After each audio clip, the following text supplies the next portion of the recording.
Welcome to our channel. Today we will be discussing yoga for beginners. Yoga is a great way to improve flexibility and strength. It also helps reduce stress and promote relaxation.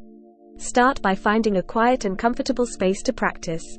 Take a moment to center yourself and focus on your breath. Begin with some gentle stretching to warm up your body. Move into simple standing poses, like mountain or tree pose.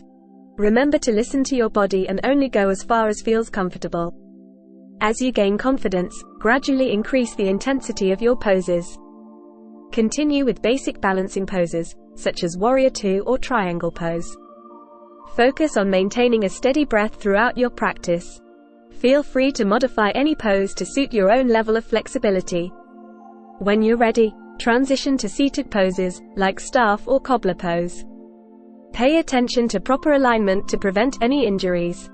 Finish your practice by lying on your back in corpse pose. Take a moment to reflect on how your body feels after the session.